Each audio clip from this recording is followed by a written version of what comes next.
Benvenuto a Giuseppe Conte.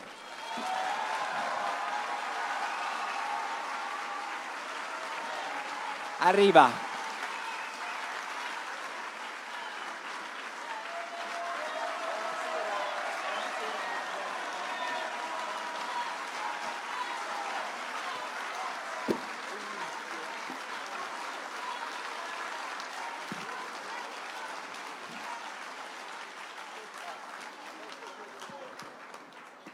Allora, prove tecniche e arriviamo.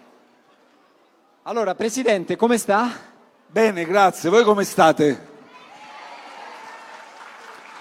Nonostante tutti i problemi, caro vita, caro carburante, caro mutui, però non perdiamo mai la forza di questo Paese, la forza della tenuta morale. Forza!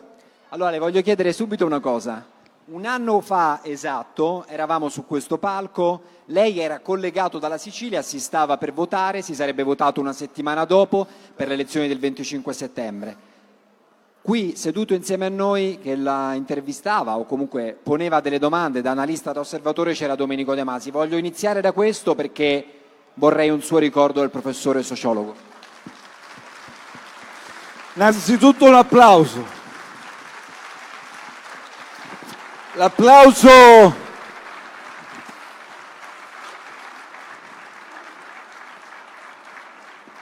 a un uomo di cultura, un grande intellettuale, un punto di riferimento negli studi che ha fatto, ma anche un tratto umano di gran signore, gran gentiluomo, permettetemi, del Sud, e lo vogliamo omaggiare tutti insieme, lo voglio omaggiare anch'io oggi a nome del Movimento 5 Stelle. Attenzione, non omaggiamo una persona che ci ha dato solo un grande contributo in termini anche di elaborazione teorica, di suggerimenti anche pratici, in alcune anche delle riforme che abbiamo fatto, è stato un grande interlocutore, però omaggiamo anche lo spirito libero, indipendente, ci ha criticato anche pubblicamente e noi, a differenza di altri che non siamo permalosi, siamo rimasti lo stesso in grandissima amicizia.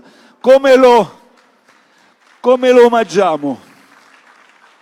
Il 15 marzo io ho lanciato una proposta di legge a mia prima firma sulla riduzione del tempo di lavoro. E allora questa era una sua forte convinzione che abbiamo discusso insieme tante volte. Allora questa proposta di legge del Movimento 5 Stelle che abbiamo lanciato il 15 marzo, che abbiamo perfezionato, che prevede la riduzione del tempo di lavoro, quindi la settimana corta per intenderci, in via sperimentale. A parità di salario? A parità di salario, a 32 ore, dimostreremo che non diminuirà la produttività, come in tanti paesi che hanno sposato questa linea. È un omaggio alla sua memoria, dedicheremo questa PDL a lui. Senta, le dico subito una cosa, la provoco, ma Elly Schlein oggi non ha proposto la stessa cosa? Ho sentito che Elly Schlein ha proposto la stessa cosa che sta dicendo lei. No, non è una provocazione, guardate, qui tutti ci vogliono far litigare col PD. Io voglio subito chiarirlo. Io non ho mai parlato male della Schlein e non mi sentirete parlare male della Schlein, a meno che ovviamente non succeda come con Letta, che ci tratti da appestati, ma non è assolutamente questo il caso, assolutamente no. Quindi non mi sentirete parlare della Schlein, non ho parlato male, non intendo parlarne male, e anzi, se sulla riduzione del tempo di lavoro, io l'ho lanciata anche il 16 marzo al congresso della CGIL, e lei anche in quell'occasione disse noi possiamo lavorare insieme. Adesso l'ha confermato, lo abbiamo fatto col salario minimo, ma noi siamo contenti di trovare convergenze con il PD. Sul salario minimo abbiamo fatto una battaglia 10 anni, dove il PD ha avuto anche un travaglio, un percorso interno prima di arrivare a questa convergenza, come anche alcuni sindacati all'inizio ci hanno messo un po' del tempo per arrivare alla proposta di salario minimo, ma se si realizzano queste convergenze noi siamo felici. Senta, allora le chiedo subito questo. così sgombriamo il campo dal Partito Democratico, non ci avventuriamo troppo in quella che spesso e volentieri è il chiacchiericcio della politica. Visto che il salario minimo siete d'accordo, visto che oggi dice che addirittura su questa proposta che nasce da voi, comunque dal sociologo De Masi e che poi anche il Partito Democratico ha adottato, perché davvero non esiste la possibilità per cui l'elettorato di sinistra, che magari oggi ha di fronte, guardi, possa avere non solo nel Movimento 5 Stelle, ma anche nel Partito Democratico, in un'unione, in un'alleanza, anche solo tecnica e strategica, una possibilità di voto e di vincere per sconfiggere la destra, di cui spesso vi lamentate? Se la nostra fosse una politica spregiudicata e disinvolta, non ci metteremmo nulla a ritrovarmi io con la Schlein in una stanza e a tirar fuori un cartello elettorale. Non ci metteremo nulla. Lo fanno benissimo il centrodestra, si presentano benissimo a ogni tornata elettorale nazionale e anche amministrativa, tutti insieme, e poi litigano su tutto, hanno una conflittualità pazzesca. Io credo però che per portare non solo i presenti ma tanti cittadini ad ascoltarci, per essere credibili, per riportarli nelle urne elettorali, perché abbiamo un problema di disaffezione pazzesca, noi dobbiamo essere credibili, seri, responsabili. Per fare questo occorre un dialogo sempre, ma dobbiamo anche portare questo dialogo sui temi, sulle questioni. E se ci sono dei temi che in questo momento anche non ci vedono assolutamente convergenti, dobbiamo dircelo. Non può essere un'offesa, non può essere considerato un attacco. Significa serietà e responsabilità per capire dove ci sono anche le divergenze, dove al momento non è possibile, su cui non è possibile ancora lavorare insieme, e cercare appunto di sforzarsi di trovare un minimo comune denominatore. Quindi un'apertura, tutto sommato un'apertura. Ma sempre, io ho sempre parlato di dialogo. Però scusate, faccio un esempio. Una cosa, però in questi giorni ha marcato alcune differenze col Partito Democratico, in maniera netta, basti pensare all'immigrazione, no? Ma allora, scusate, ma io posso dire come la penso sull'immigrazione o no? Possiamo dire che noi abbiamo la proposta sullo ius scholae, ma lo ius soli è sbagliato, perché abbiamo già lo ius sanguinis, se ci mettiamo anche lo ius soli, noi concediamo la cittadinanza, siamo un paese di transito, anche a chi occasionalmente passa di qui e domani mattina in Germania. Che senso ha? Lo vogliamo dire? Ci sono dei paesi che hanno lo ius soli, ma non anche lo ius sanguinis, e quindi è una scelta che dobbiamo fare. Noi abbiamo su questo ad esempio c'è una divergenza. Perché la dobbiamo nascondere e invece non approfondiamo le ragioni e non spieghiamo a voi come e perché sosteniamo delle posizioni? Per quanto riguarda ovviamente il resto, sulla guerra, possiamo dirlo che noi non ci siamo ritrovati sulle stesse posizioni, o io devo rinunciare a fare politica? Guardate, io non mi sottraggo mai al confronto, voglio essere chiaro e anche puntuale. Enrico Letta mi ha sorpreso, si è messo subito nel metto all'indomani dello scoppio della guerra, dell'aggressione della Russia in Ucraina. Abbiamo sempre parlato di aggressione russa in Ucraina, noi, dal primo momento. Forse sono stato il primo a dirlo. Però obiettivamente la Schlein, alla quale riconosco degli sforzi, questo elmetto non è riuscita a toglierlo al PD, lo posso dire o no? E questo ci divide. È poco chiara. Sulla transizione ecologica, per essere coerenti a una transizione ecologica che non veda più inceneritori, che sono cose tecnologie del passato, io mi sono giocato uno scontro con Draghi e sapete quello che è successo. Lo posso dire che il PD è quello che ha introdotto la norma per realizzare un inceneritore o no? Scusate, sul Jobs Act, Allora, il Jobs Act, io ho letto adesso, venendo, Cofferati ha attaccato il Jobs Act, che per noi è stato un disastro completo, è costato 17 miliardi in 3 anni, incentivi e decontribuzioni, e ha causato un disastro. Non è vero quello che dice Renzi, ha creato 1 milione di posti di lavoro, ha spostato dai contratti a tempo indeterminato ai contratti a tempo determinato, ha favorito il precariato. Ho visto che Cofferati è stato attaccato da una gragnuola di attacchi, ma queste cose vanno chiarite, perché domani, puta caso che dovessimo arrivare al governo, ma che facciamo? Vi prendiamo in giro? Su questi temi dobbiamo chiarirci adesso, o no?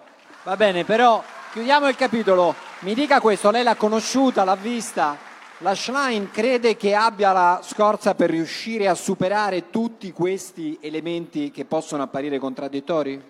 Ma io me lo auguro assolutamente, e comunque attenzione, non mi permetto di ficcare il naso in casa altrui. Non faccio come è stato fatto quando c'era Di Maio, che è stato appoggiato o addirittura è stato candidato. Uno scissionista è stato candidato, gli è stata data una ciambella di salvataggio dal PD dopo che ci aveva attaccato in lungo e in largo in modo ignominioso, vergognoso, distorcendo tutte le nostre posizioni. Allora, quando lei parla, spesso e volentieri, media dicono che lei è populista, che lei è vago, che non si capisce cosa dice. Non so se vago, sono vago? No, quando no. parlo? Chi lo dice? Non so se lei Quali giornali leggerei? No, io credo che ci sono molti giornali, ed è vero, anzi, purtroppo sì. No, tra l'altro non riconoscerlo sarebbe un errore, che invece le hanno dato del populista, le hanno detto che parla poco chiaro, che è vago, che è ambiguo, che non si capisce quello che dice. Oggi questo stesso atteggiamento è riservato non solo a lei ma anche a Elly Schlein. Lo ha detto non ultimo adesso il sindaco di Bologna, Matteo Lepori, uscendo, ha detto: guardate, c'è una buona parte della stampa, i media grandi giornali come vengono chiamati, che definiscono la Schlein e alcuni leader incomprensibili perché dicono cose che non piacciono. Allora le chiedo in che modo e perché c'è una differenza così grande tra chi controlla i mezzi di informazione e chi invece dice le cose che magari la gente vuole sentirsi dire. Ma adesso mi sta facendo una domanda un po' complicata sull'attuale sistema mediatico. Innanzitutto purtroppo sta prendendo una deriva oligopolistica, perché pochi gruppi concentrano tante testate editoriali. Da questo punto di vista ben venga la vostra, che contribuisce a rendere variegato il sistema editoriale, che adesso è concentrato in pochissime mani, e questo non fa bene alla democrazia. Per quanto riguarda poi la distorsione del tuo pensiero politico, questo fa parte ovviamente delle strumentalizzazioni che ne fanno, questo fa parte a fare un gioco, ovviamente il gioco dell'establishment, del mainstream. Se sei fuori dal coro ti dicono sulla guerra che sei filorusso, anche se sei il primo che hai condannato la Russia e hai detto assolutamente che quella aggressione non è assolutamente giustificata rispetto al diritto internazionale. E qual è questo establishment? Questo establishment invece si culla, si accarezza i bluff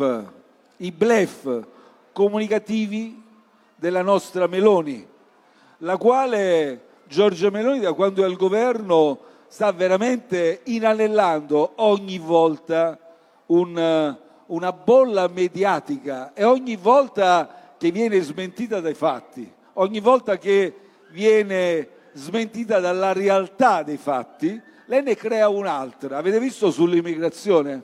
Allora è partita col bluff storico del blocco navale. Adesso siamo alla confusione totale sui CPR con le regioni. L'avete visto l'ultima?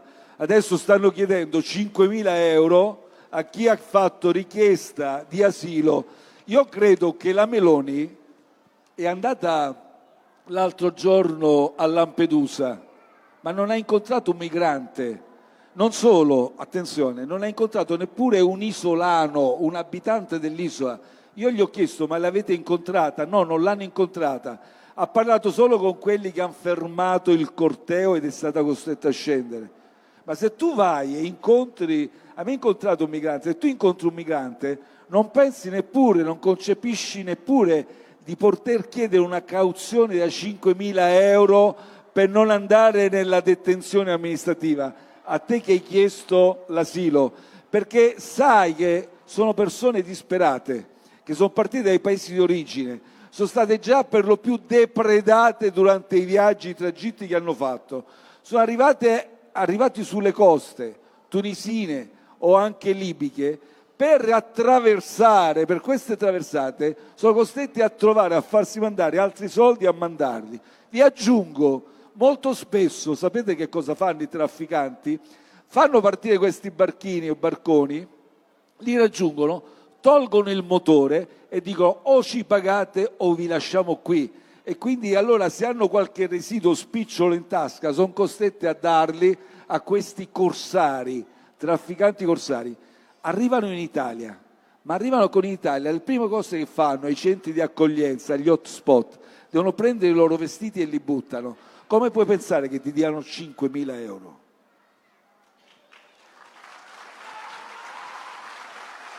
Allora,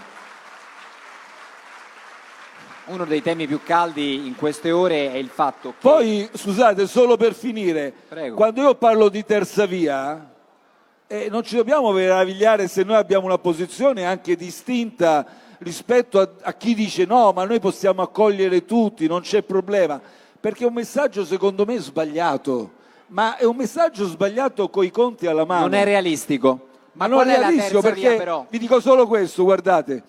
Allora, quest'anno, se continua così, siamo a 132.000 sbarchi, giusto, migranti arrivati sin qui, un record storico. Se continua così arriveremo a 200.000. Quanti secondo voi possono avere hanno diritto alla protezione internazionale?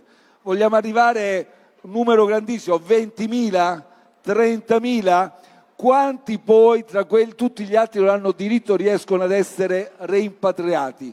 5.000? Cioè significa che solo quest'anno il rischio è che circolino nelle nostre strade 160.000 persone, molto spesso prive di identità, senza un'occupazione, senza un tozzo di pane da poter mangiare. Allora io non voglio fare quello della ZTL che si trascura i problemi dei lampedusani, i problemi di chi vive in periferia e dice ma non c'è problema. Ma qual è il problema? Però... Io, se ho una responsabilità di governo, di questo problema mi devo preoccupare. Conte, però una cosa importante va detta, perché lei ha ragione, ci sono i conti alla mano, però un paese enorme come la Germania ha accolto in 10 anni 1,5 milioni di profughi. L'Italia, aspetti, l'Italia fa fatica e va in tilt per 150.000, un decimo. Cioè, lei ha perfettamente ragione quando dice noi non possiamo accogliere tutti indiscriminatamente, però poi non ci si spiega come non si sappia accogliere le persone. Allora, accoglienza, qui il problema non è accogliere, qui il problema è integrare. È un concetto diverso, perché accogliere, tenerli lì, negli hotspot, mandarli ai CPR, che è detenzione, è amministrativa a tutti gli effetti, devono star lì. I CPR, lo vogliamo dire al governo, sono peggio degli istituti penitenziari, ma li avete mai visitati?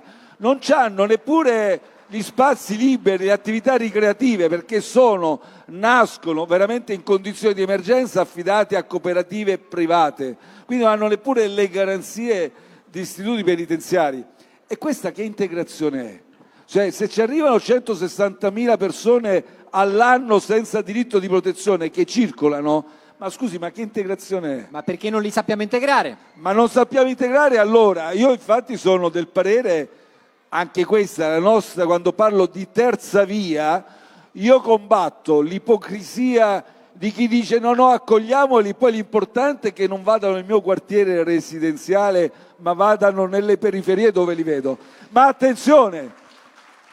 Ovviamente contrasto i bluff, comunicativi, le prese in giro di questa destra, che dal blocco navale prima, alla confusione sui CPR, all'isolamento europeo, cioè sulla distribuzione non otteniamo nulla, perché accarezzando e abbracciando i polacchi e gli ungheresi, ovviamente ha preso in giro Germania e Francia, che ci hanno chiuso. Con me non era mai successo che Germania e Francia non accettassero la redistribuzione. Come mai? Oppure fai quella passerella mediatica con la Tunisia, concludendo un accordo vuoto di contenuti, che hai venduto come svolta risolutiva, e il risultato è un ulteriore fallimento. Allora dobbiamo contrastare questi fallimenti, ma anche una certa ipocrisia. Cerchiamo di essere realistici, perché i migranti sono persone e dobbiamo tutelare la loro dignità, i loro diritti fondamentali, e li tuteliamo assicurando innanzitutto la massima tutela dei loro diritti, la massima dignità, e cercando di costruire percorsi di integrazione, facendoci aiutare con chiarezza di indirizzo politico in Europa, offrendo e rafforzando i percorsi di integrazione, e dicendo la verità, che noi in prospettiva abbiamo bisogno anche dei migranti. Abbiamo bisogno perché il sistema pensionistico non reggerà, ci sono dei settori di attività in cui non troviamo lavoratrici e lavoratori, ma costruiamo tutti insieme, al di fuori della retorica propagandistica e dell'ipocrisia, un percorso chiaro, pragmatico e serio. Presidente, ha fatto bene la Polonia a fermare temporaneamente l'invio delle armi in Ucraina? Com'è? Ha fatto bene la Polonia a fermare temporaneamente l'invio delle armi in Ucraina? Allora, permettetemi di dire, avevamo o no ragione quando da subito abbiamo sostenuto questa posizione? Qualcuno di voi si ricorda quando in tante interviste io ho detto: guardate che la nostra richiesta di una svolta verso il negoziato di pace non è soltanto perché abbiamo un governo bellicista che si piega a Washington, non è soltanto un errore, ovviamente, non cercare di coltivare gli interessi italiani, europei e le nostre condizioni di emergenza per tutelare gli interessi nostri, italiani e europei, ma anche per aiutare in prospettiva nel modo più efficace la popolazione ucraina. Perché?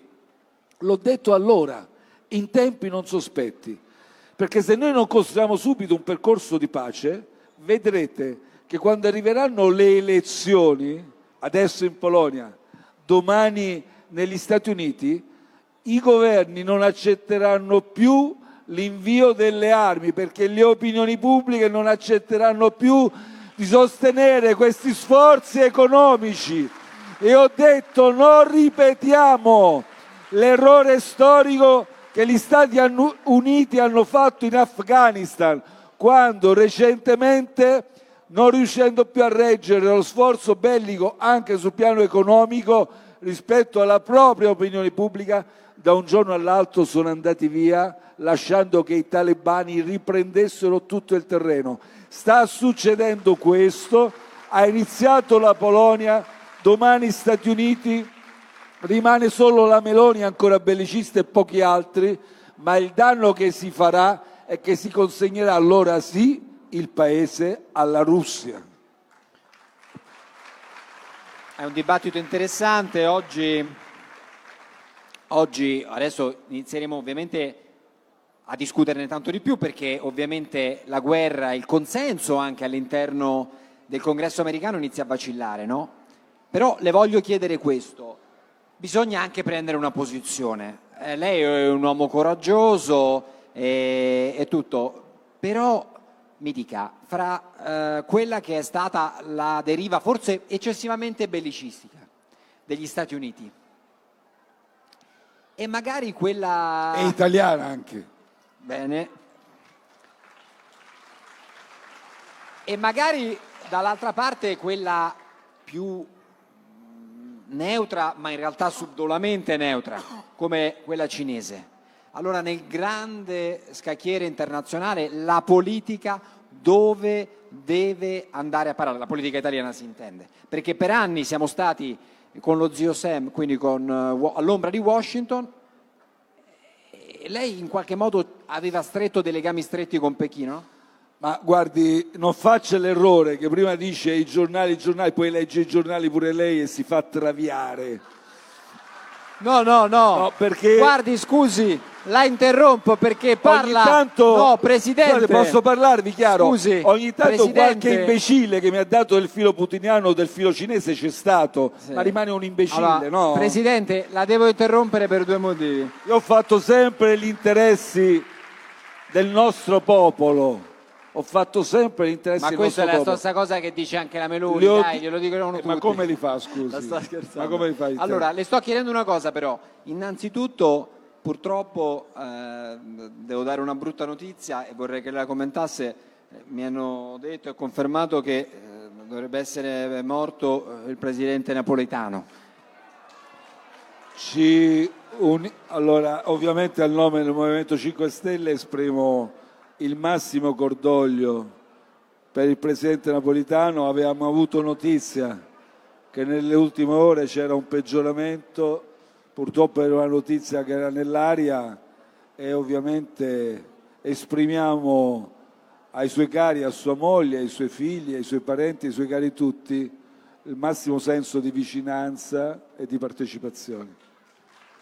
Grazie, ci uniamo anche noi a nome della città, a nome del festival e a nome di tutto il giornale nel messaggio di cordoglio napolitano. Voglio però precisare una cosa e le lascio la parola. Lei ha detto, e io ribadisco con fermezza, guardi, se lei si fosse informato su di me saprebbe in primo luogo che sono un giornalista indipendente, secondo che non ho nessuno alle spalle, terzo. No, però le ho detto non che non è terzo, indipendente, è che qualche volta anche lei legge gli altri giornali, non lo ma faccia. non mi faccio influenzare. Presidente, Scherzo. però ho sempre avuto una linea molto chiara e indipendentista, nel senso che quelli che sono gli interessi di Washington, e io lo credo, ma questa è la mia opinione, non sono quelli europei, spesso e volentieri. Allora le chiedo in che modo si deve, posto che io invece non credo che ci sia quel giochino antiputiniano filo russo, e lo dico al pubblico perché quando lei ha ammiccato ho applaudito, le chiedo in che modo bisogna seguire una terza via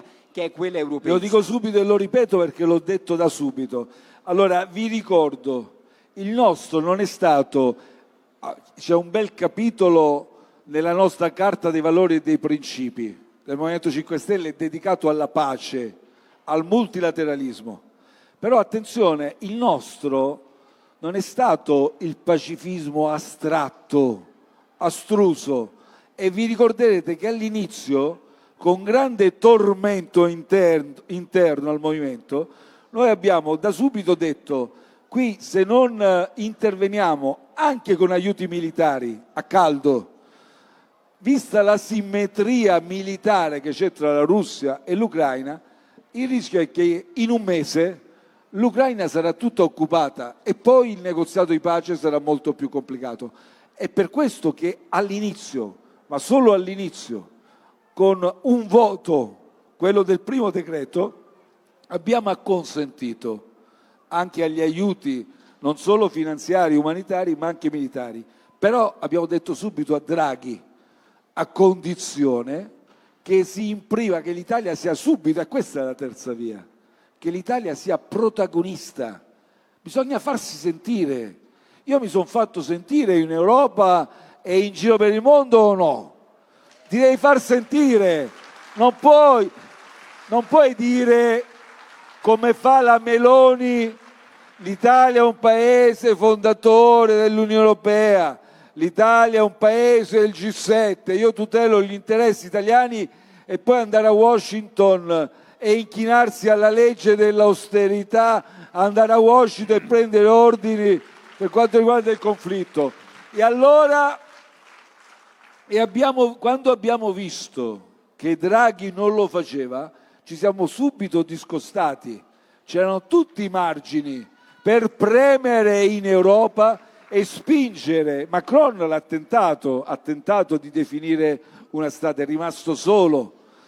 Noi dovevamo essere protagonisti, non lasciare neppure la prima scena a Macron, che pure ha tentato. Dovevamo quindi spingere e costringere i nostri alleati a dire che non eravamo d'accordo con un'escalation militare, una strategia militare, ripeto, che adesso adesso, si interromperanno anche gli aiuti, che ne sarà dell'Ucraina?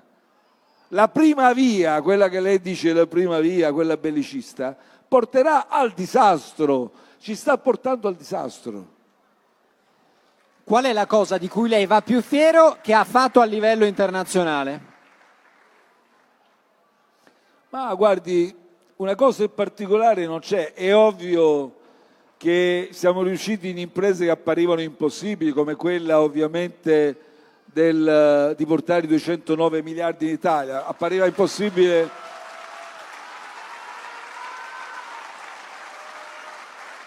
Guardi, vi racconto questo.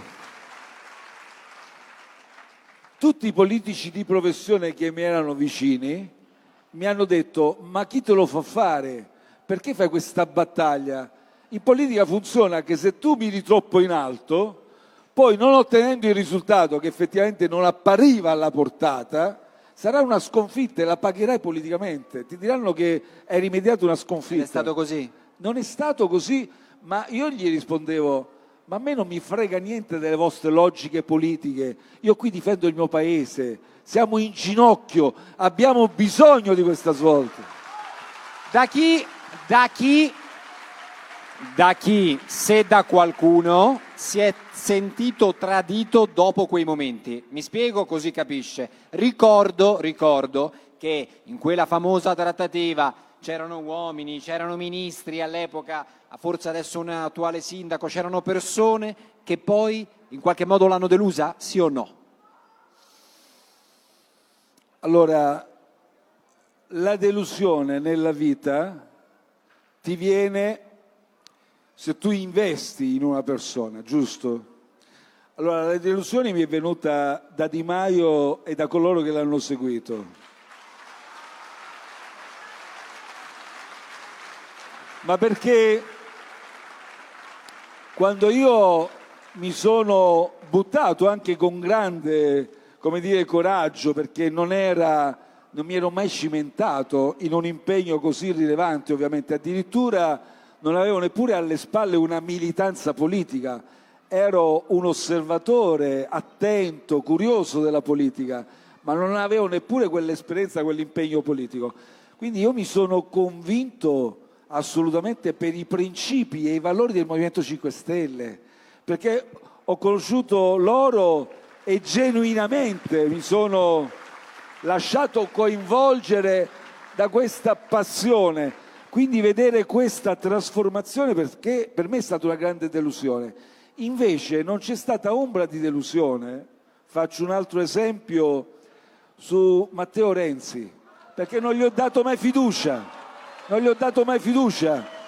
Non ho mai avuto considerazione, lo dico, mi dispiace forse perché non voglio far polemica con lui, ma io non posso non essere sincero quando parlo. Non ho avuto mai considerazione per la sua affidabilità. Abbiamo gli ultimi 5 minuti perché poi lei deve andare e la ringrazio per essere venuto.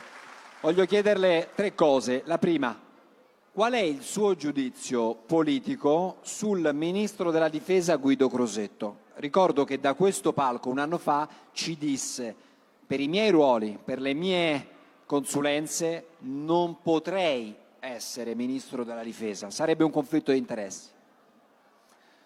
Beh, non è stato coerente, ma voglio dire, il problema non è suo.